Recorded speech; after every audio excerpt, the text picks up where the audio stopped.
have an open mind. You get the briefs and arguments, and some arguments are better than others.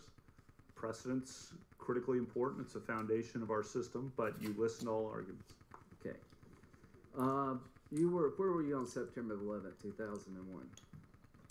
I was initially I was in my then office in the EOB, and then after the first, as I recall, the first building was hit, I was in the council's office on the second floor of the West Wing for the next few minutes. Then we were all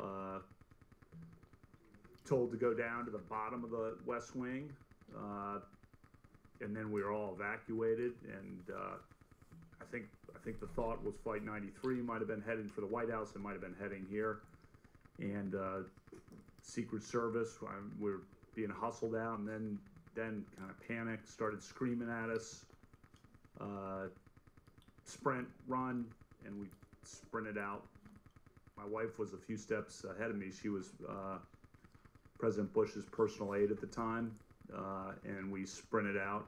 She was wearing a black and white check shirt, I remember. And we sprinted out the front gate, kind of into Lafayette Park, and no iPhones or anything like that. Blackberries at that point in time, we didn't have that, and our cell phones didn't work, so we were all just kind of out there. And then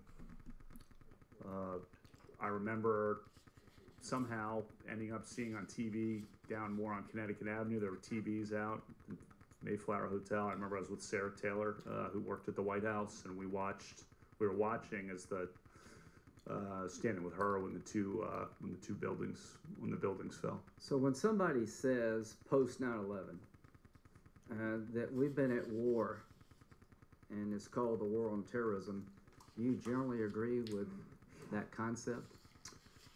I do, Senator, because Congress passed the authorization for use of military force, which is still in effect, and that was passed, of course, on September 14th, 2001, 3 days later. Let's talk about the law in war. Is there a body of law called the law of armed conflict? There is such a body, Senator. Is there a body of law that's called basic criminal law? Yes, Senator. Are there differences between those two bodies of law? Yes, Senator. From an American citizen's point of view, do your constitutional rights follow you? If you're in Paris, does the Fourth Amendment protect you as an American from your own government? From your own government, yes. Okay. So, if you're in Afghanistan, do your constitutional rights protect you against your own government? If you're an American in Afghanistan, you have constitutional rights as against the U.S. government. Is there a long-standing... That's right. Long settled law. Isn't there also a long-settled law that it goes back to Eisentrager case? I can't remember the name of it. Yeah, Johnson versus Eisentrager. Right. That American citizens who collaborate with the enemy have considered enemy combatants. They can be. They can be. They're sometimes criminally prosecuted, sometimes treated in the military. Well, let's talk about can be. I think under Supreme Court precedent. Right. There's a Supreme Court decision that said that American citizens who collaborated with Nazi saboteurs were tried by the military. Is that correct? That is correct. I think a couple of them were executed. Yeah. So if anybody doubts, there's a long-standing history in this country that your constitutional rights follow you wherever you go, but you don't have a constitutional right to turn on your own government, collaborate with the enemy of the nation. You'll be treated differently.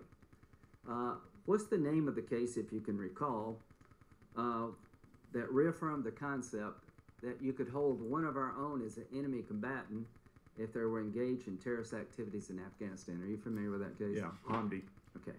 So the bottom line is, I want every American citizen to know you have constitutional rights, but you do not have a constitutional right to collaborate with the enemy. There's a body of law well developed long before 9/11 that understood the difference between basic criminal law and the law of armed conflict. Do you understand those differences? I do understand that